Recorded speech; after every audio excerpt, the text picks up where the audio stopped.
Hello everyone, आ जाइए आज की क्लास की शुरुआत करते हैं। Earlier we had read about past continuous tense and today we are about to read past perfect tense. इसके पहले हमने पास्ट कंटिन्यूअस टेंस के बारे में पढ़ा था और आज हम पढ़ने वाले हैं past perfect tense. Past perfect tense जिसकी हिंदी होती है पूर्ण भूतकाल।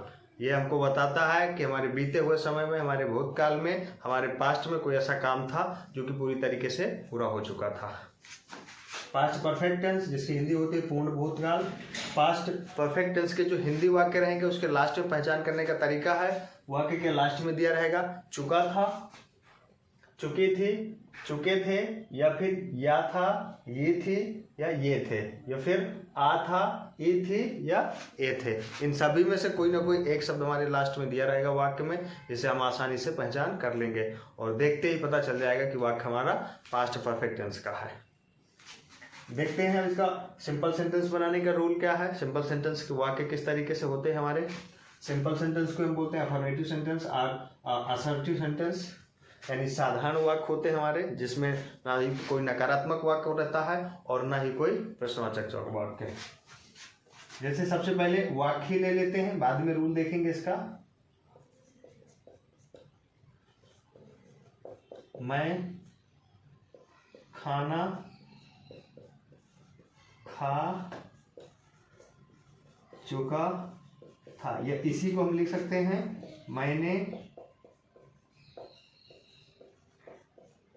खाना खा लिया था।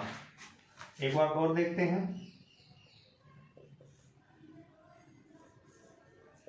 वह अपना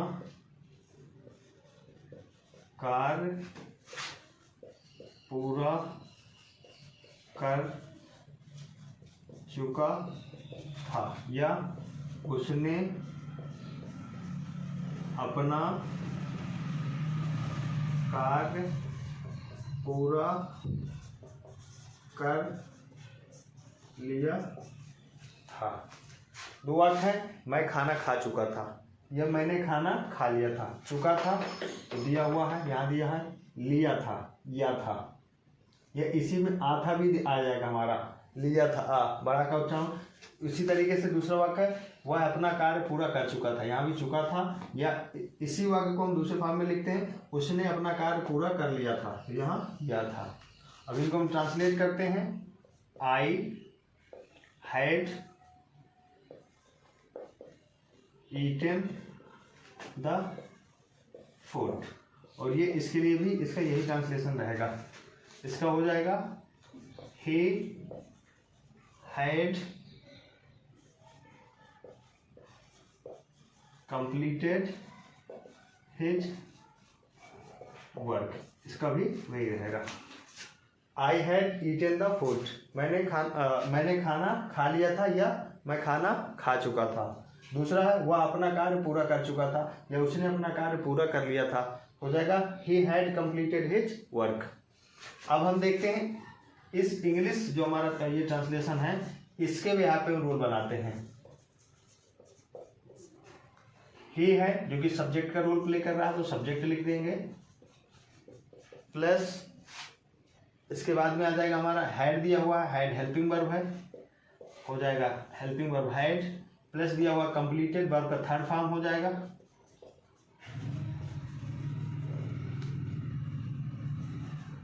plus his work object.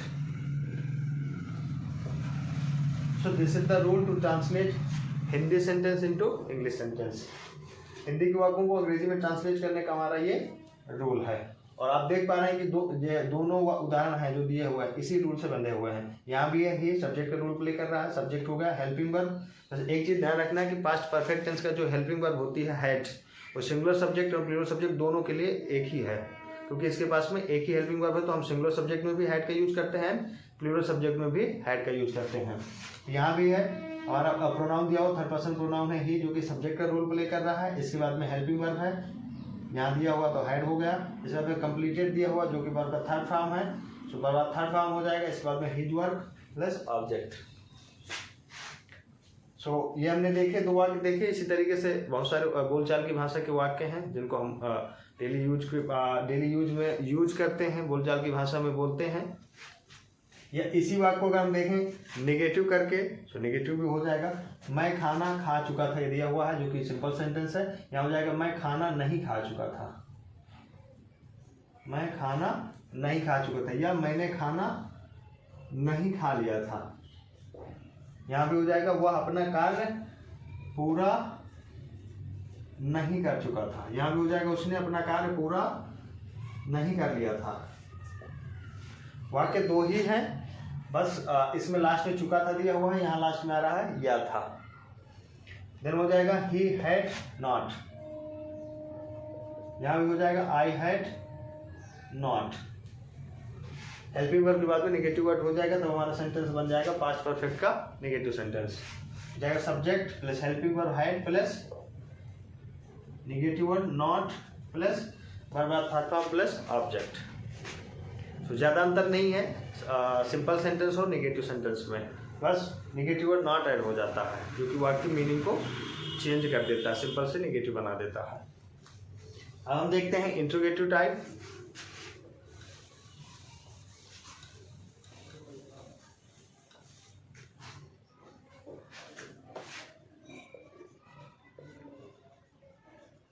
Interrogative type first, past perfect tense का इंट्रोगेटिव टाइप फर्स्ट। इसका पहले वाक्य ही ले लेते हैं। क्या आप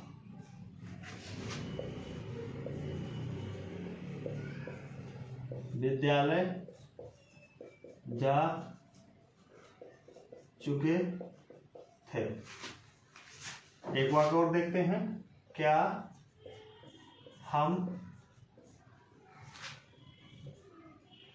कल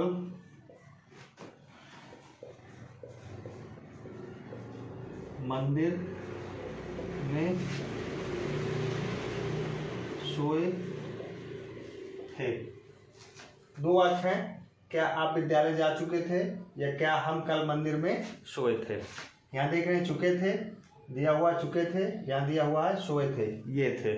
ट्रांसलेट करते हैं। हैड यू गॉन टू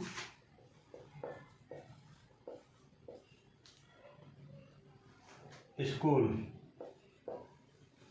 क्या आप विद्यालय जा चुके थे, had you gone to school. दूसरा वाक्य है, यहां भी आ जाएगा helping verb had, we slept in the temple yesterday।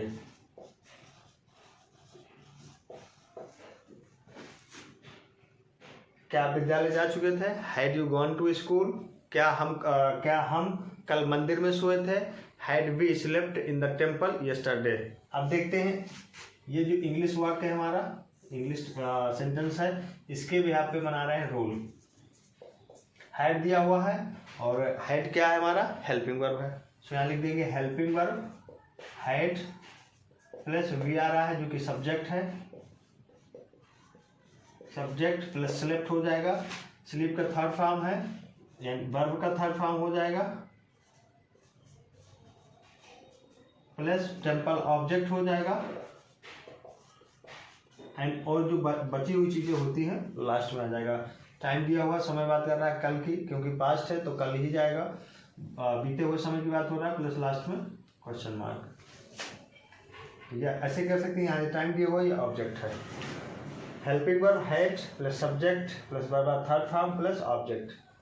Helping verb had plus subject you plus verb third form gone plus object school.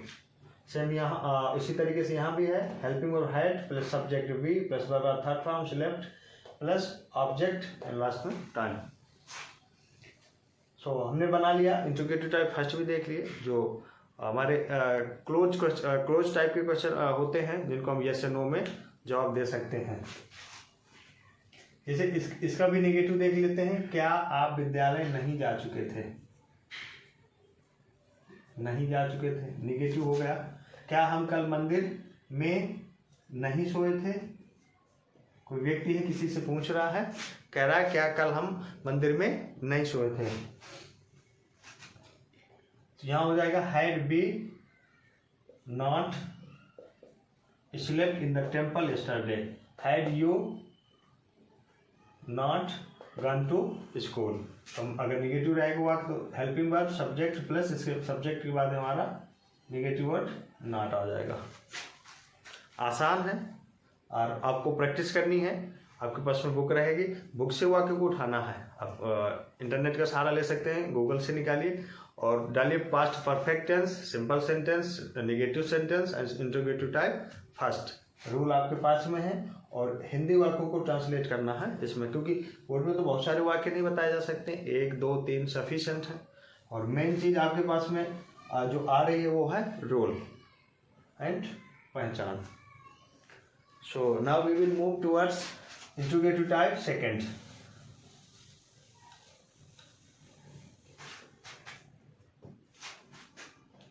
ये हो गया हमारा इंटरोगेटिव टाइप सेकंड। या इसका भी उदाहरण देखते हैं एक।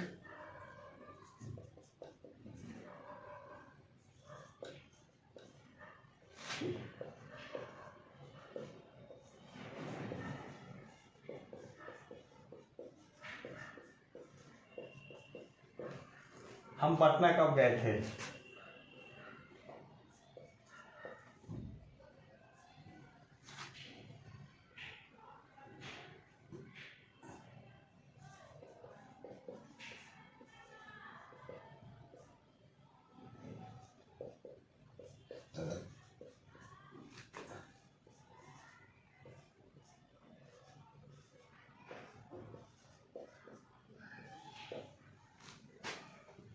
हम पटना कब गए थे। दूसरा है वो बगीचे में क्या देखे थे। वो बगीचे में क्या देखे थे, हम पटना कब गए थे। इसकी पहचान है past perfect interrogative type second का वाक्य के लास्ट में चुका था, चुकी थी, चुके थे, अथवा या था, ये थी, ये थे, या फिर आ था, ई थी, ये थे। और वाक्य के बीच में प्रश्नवाचक शब्द क्या, कब, कहाँ, क्यों और कैसे, इनमें से कोई ना कोई एक शब्द दिया रहेगा। तो आप देख पा रहे हैं कि दोनों क्राइटेरिया यहाँ फुलफिल हो रही हैं। लास्ट में है ए थे दिया हुआ है, दूसरा दिया हुआ प्रश्नवाचक शब्द कब बीच में। इसको हम ट्रांसलेट करते हैं। When had we gone to Patna. दूसरा देखते हैं what had they seen in the garden. अब हम बनाते हैं रूल, क्योंकि ये बना हुआ है, ट्रांसलेशन जो हुआ है सो रूल से हुआ है। और रूल है इसका ट्रांसलेट करने का। क्वेश्चन आस्किंग वर्ड्स, व्हाट क्या है, क्वेश्चन आस्किंग वर्ड से प्रश्नवाचक शब्द है, व्हाट हो गया, प्लस इसके बाद में क्या आ रहा है, हेड आ रहा है। हेड क्या है, हेल्पिंग वर्ब है, तो हेल्पिंग वर्ब हो जाएगा हेड। देन क्या आ रहा है, यहाँ वी दिया हुआ है क्योंकि हम हैं, यहाँ क्या दिया हुआ है, दे, सब्जेक्ट हो जाएगा प्लस इसके बाद यहाँ गॉन दिया हुआ है और यहाँ सीन दिया हुआ है, जो कि दोनों वर्ब्स हैं, मेन वर्ब्स हैं और इनका थर्ड फॉर्म है। तो verb are third form plus यहाँ पटना दिया हुआ है, यहाँ इन द गार्डन दिया हुआ है, object and in last question mark. So rule है question asking words plus helping verb had plus subject plus verb are third form plus object and in last question mark. दो वाक्य हैं, और भी वाक्य बनाए जा सकते हैं, जैसे आप कल कहाँ गए थे। आप कल कहाँ गए थे, इसी से बनाते हैं क्वेश्चन आस्किंग वर्ड्स। कहाँ, वेयर हो जाएगा WHERE, हेल्पिंग वर्ब हो जाएगा हैड, देन आ जाएगा subject you, verb are third form gone and object, object नहीं है, टाइम दिया हुआ है, ऑब्जेक्ट नहीं है, स्टडी लिख देंगे।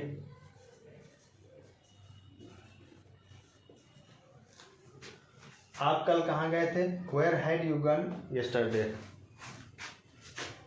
सो आप देख पा रहे हैं आसान है, मैं इसीलिए बोल रहा हूँ कि English grammar specially tense read एक तरीके से इंग्लिश बोलने का, सही तरीके की सीखने का, लिखने का, पढ़ने का, और उसमें मोस्ट ऑफ द इम्पोर्टेंट अगर पार्ट है तो हमारा टेंस है। तो इनको आप सीखते रहिए, इनको नोट डाउन करिए और अपने से प्रैक्टिस करिए और धीरे धीरे आप चीज़ें सीखेंगे। निगेटिव इसका देखते हैं, अगर बनाना हम पटना कब नहीं गए थे। आसान है, किसी भी वाक्य को आपको निगेटिव करना है, कुछ भी नहीं करना, सिर्फ नकारात्मक शब्द हिंदी वाक्य में नहीं जोड़ देना है और इंग्लिश सेंटेंस में निगेटिव वर्ड नॉट। तो हो जाएगा हम पटना कब नहीं गए थे, when had we not gone to Patna. यहाँ भी वही हो जाएगा, what had they not seen in the garden. So आप देख पा रहे हैं question answer word plus helping verb had plus subject, and subject के बाद में हमारा आ रहा है निगेटिव वर्ड नॉट, यहाँ ऐड हो जाएगा negative word not plus verb third form plus object. तो हमने इंट्रोगेटिव टाइप सेकेंड को भी देख लिया, एंड अब देखते हैं इंट्रोगेटिव टाइप थर्ड।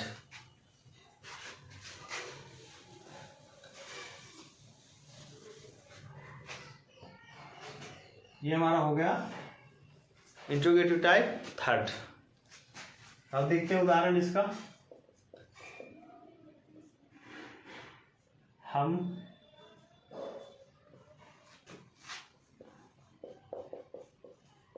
कौन सा घर खरीद चुके थे, या हो जाएगा हमने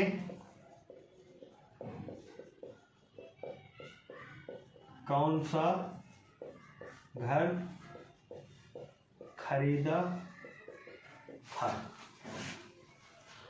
हम कौन सा घर खरीद चुके थे या हमने कौन सा घर खरीदा था। वह कौन सी पुस्तक पढ़ चुका था, वह कौन सी पुस्तक पढ़ चुके थे, वह कौन सा घर जा चुका था, बहुत सारे वाक्य हैं। सो हम कौन सा घर खरीद चुके थे या हमने कौन सा घर खरीद लिया था। अब इसको ट्रांसलेट करते हैं, then we will write rule. हो जाएगा हमारा which house had we purchased. अब देखते हैं इसका rule. Which question answering words, house connecting word, had helping verb, be subject, purchased verb third form plus object if available, and in last question mark। हम कौन सा घर खरीद चुके थे या हमने कौन सा घर खरीदा था। Which house had we purchased। Which क्या है, क्वेश्चन आंसरिंग वर्ड्स है, एंड हाउस क्या है, कनेक्टिंग वर्ड है, हेड क्या है, हेल्पिंग वर्ब है, वी सब्जेक्ट है, purchase verb third form, and object, but there is no object. Question answering word plus connecting word plus helping verb had plus subject plus verb third form plus object, and this is the rule to translate Hindi sentence into English sentence of past perfect interrogative type third. एक वाक्य और देख सकते हैं हम। उसने